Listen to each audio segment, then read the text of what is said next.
இது தொடர்ந்து விரிவாக நிறைவேற வேண்டும்.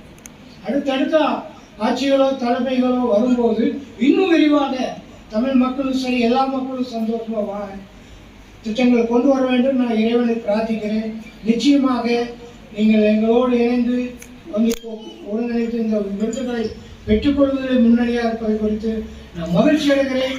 நாங்கள் இந்தியாவின் சார்பாக, இந்திய தமிழர்களின் சார்பாக, எங்களுடைய நிர்வாகத்தின் சார்பாக உங்கள் அனைவருக்கும் நாங்கள் மனமார்ந்த வாழ்த்துக்களை, வரவேற்புகளை, நன்றிகளை அன்புடன் தெரிவித்துக் கொள்கிறோம். உங்களெல்லாம் குடும்ப உறவுகளாகத்தான் நான் பார்க்கிறோம். நிர்வாக ரீதியாக பார்க்கவே இல்லை. நிர்வாகம் நமக்கு தேவை. நான் தமிழனா உங்களோட நிற்கிறேன். ஒரு நிர்வாகத்திலிருந்து ஒரு பொறுப்பாளராக நான் பேசுகிறேன். தமிழ் உங்கள் குடும்பத்தில் ஒருத்தவங்க ஒவ்வொரு குடும்பத்திலையும் வந்து நான் பேச முடியாது. இங்கேருந்து பேசினா இங்கே இருக்கிற 100 குடும்பத்துக்கு என்ன ஆகுது? இந்த தகவல் போயிருந்தது இல்லையா? அந்த தான் இப்போ நான் பேசுகிறேன். ரொம்ப சந்தோஷம். நீங்களாம் எங்கள் நாட்டுக்கு வரணும், எங்களுடைய நிலைகளையும் காணணும். நீங்கள் யார் வந்தாலும் எங்ககிட்ட இருந்த விருதுகள் பெற்ற நபர்கள் யார் வந்தாலும் சகோதரரை தொடர்பு பண்ணுங்க. உங்களுக்கு நாங்கள் தமிழகத்தில் வரவேற்பு கொடுக்க தயாராக இருக்கிறோம்.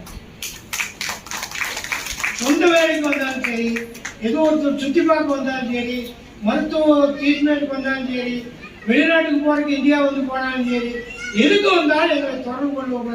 உங்களுக்கு சிறந்த மரியாதை கொடுத்து உங்களை நேசிக்க தமிழனா நாங்கள் தயாராக இருக்கோம்.